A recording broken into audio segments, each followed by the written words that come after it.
in the movie New Jack City, there was a phrase by Nino Brown and G Money that they shared. Of course, before it went all wrong. CMB, we all we got. Well, for the Indiana Fever, it is similar. CMB, Clark Mitchell, Boston. Game of the year performance from both teams, the Atlanta Dream and the Indiana Fever. What an incredible game we watched today. I want to run through my house like a crazy person and scream in excitement. This just had all the highs, all the lows. There was just execution. There was excitement. There's no more exciting team in the world than the Indiana Fever. Bring out who you want. I don't care. Aliyah Boston today, 30 points, 13 boards. Looking real O'Neal-ish out there, and I don't mean Jermaine. The Indiana Fever came out there, and it seems like they're in the middle of this, this 6-game stretch before the playoffs where they are trying to determine the team they are going to end this season as. Are they going to go into the playoffs, the hottest team in the league, or are they going to kind of limp their way in? In the Dream, fighting for a spot themselves, decided to, give them all they wanted. Ryan Howard, tremendous. 36 points for her. Alicia Gray completely just playing, at the rim, above the rim, being a great athlete in transition. Tina Charles had, 17 tonight, and she was giving us a lot of problems in the first half. But the Fever today pulled out a never say die attitude that I didn't know they had. It was, when they were down 16 in the third quarter, I was like, man, this ain't good. This looking real familiar, what happened in the Minnesota game.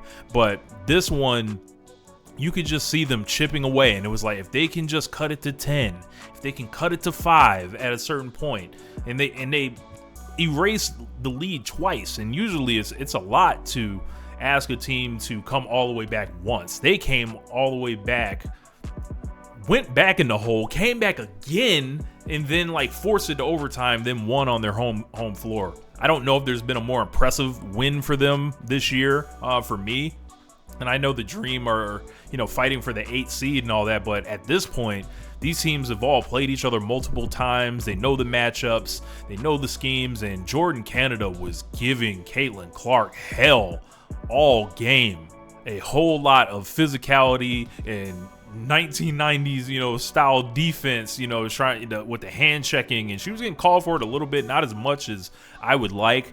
But let's go through this box score here. We're gonna start with the Fever. So usually one of my commandments for this team has been we need Nalissa Smith. However, Nalissa Smith got her minutes jacked today by Temi Fad-Benlev. Whoever out of those two is playing better, I think, is going to be the person that ends up closing these games. Fad-Benlev ate all the minutes in the second half, ate all the minutes in overtime. Couple big plays for her. She was a plus 21 as I look at it, which is tremendous for somebody coming off the bench. 28 minutes for her, 9 points, and it just seemed like she gave them an extra energy defending at the rim and also just being active there. And Nalissa, to her credit, was still very engaged, from the sideline. But this really comes down to Clark Mitchell Boston. This is one of the most impressive, trios in the league, if not, the top. The way they're playing right now. This is I think this should be known as the Aliyah Boston game. This was the one that it was she operated with the footwork. She finished stuff. She played monster defense. She was a beast on both ends of the floor. And it was Tina Charles just looked at the person who's Tina Charles is coming towards the end of her time in the game. Aliyah Boston is here to take that mantle of being a back to the basket scorer and somebody that makes great decisions with the ball. Some of those times where she would hide the fake and then basically emerge clean for a layup on the other side. She's finishing much better. She's, running up and down the floor with much more spirit than she did in the beginning of the year when she just seemed to struggle to fit into the offense. Kelsey Mitchell, the point where they're down 15 in the third quarter, and she says, I don't care that Ryan Howard's right there. I can get the layup. I can drive past her because I'm the fastest player in the league with the ball. She can easily do that.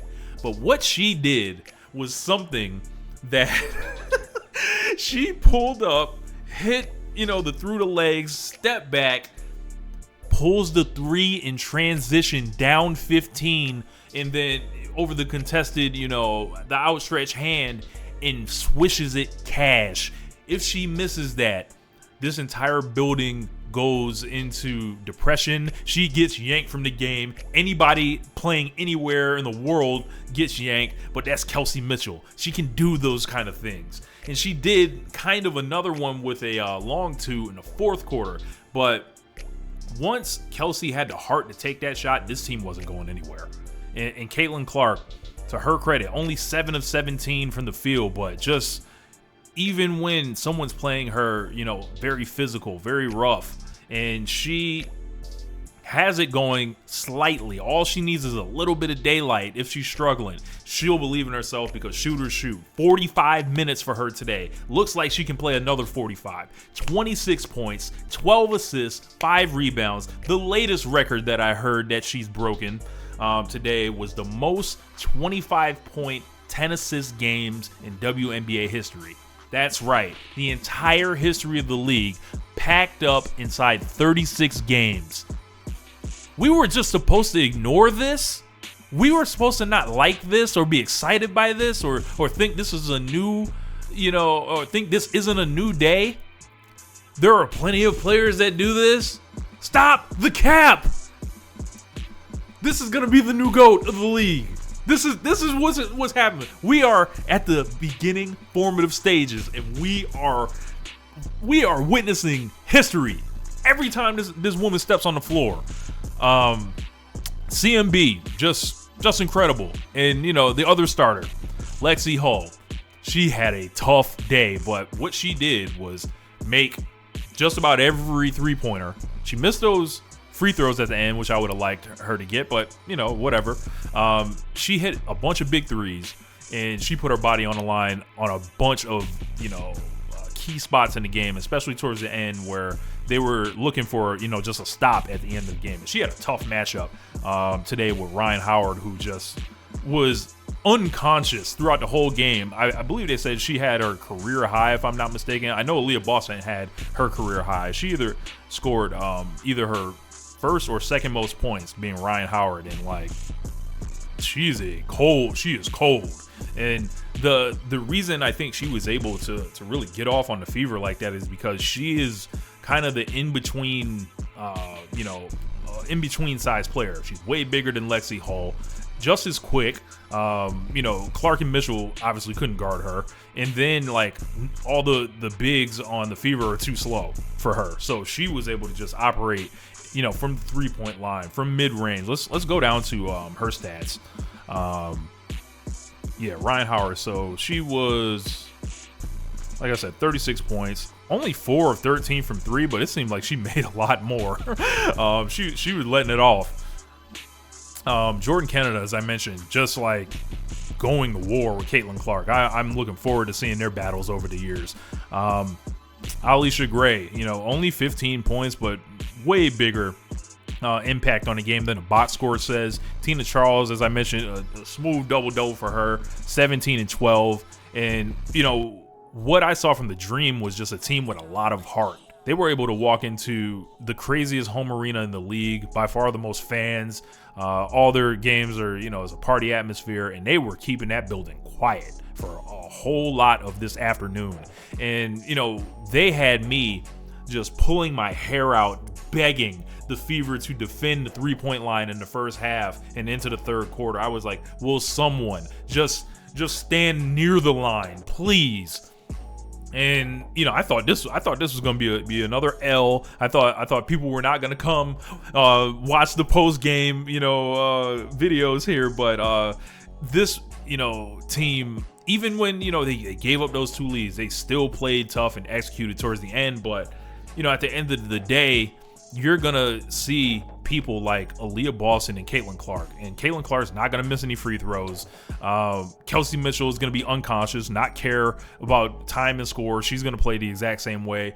And Aliyah Boston, to her credit, just decided, I am not making any more mistakes. I am going to guard and defend this rim and shut down Tina Charles at the end.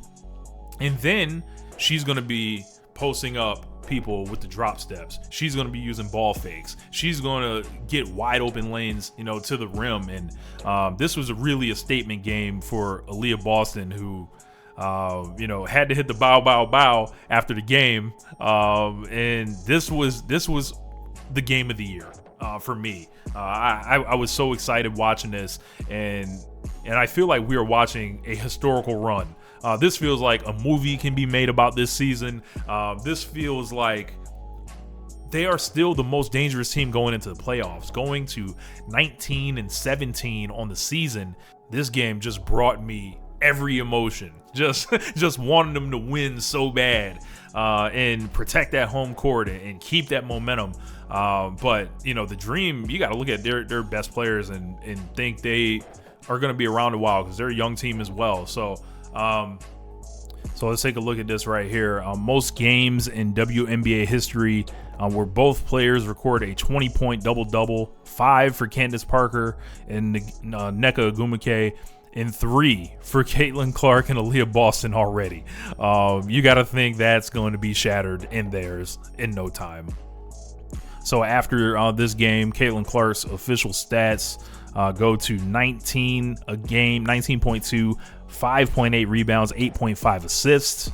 As I mentioned, CMB 30, 13 and 5 on 68% shooting. Kelsey Mitchell 21 and 4. Caitlin Clark 26, 12 and 5. We love to see it. Caitlin Clark with a franchise record 14th double-double this season in the win. So let's take a look at Caitlin's highlights here. Boston gets it back to Clark, sidesteps Howard, she will launch. Big 3 right there. Makes it look so easy. And Clark with an early 3 here today. See that ball fake right there? It gets Howard in the air. That's how I knew Caitlin kind of had it going in the first half. You want to get 2 or 3 closeouts each possession, and if you do that, you're probably going this to was have amazing. Rotation, and you're step back, some mismatches. Get out the net, as my man would say. I mean, this is beautiful. Watch this. Drives a longer, quicker chance to get it back to 4 here. Dribbles it off her own foot to Boston. From the logo. She's 4 for 4. And one more right here. 3 for 4 here in the second. Got Canada. Clark leaning into big body. Just got it up off the glass and got it to go. But yes, the Indiana Fever get the win, 19th of the year. Make sure you like this video. Leave a comment below. What did you think of the game? Did you think the Fever were going to pull this off? Did you think that Aliyah Boston was going to be able to hit the bow after the game? I was back and forth, but then I started believing, and I didn't let go, and they didn't let us down. Caitlin Clark's generational. I don't know who needs to hear it, but they need to deal with it and find ways fast. So my name is Rich. I'm up out of here. Peace.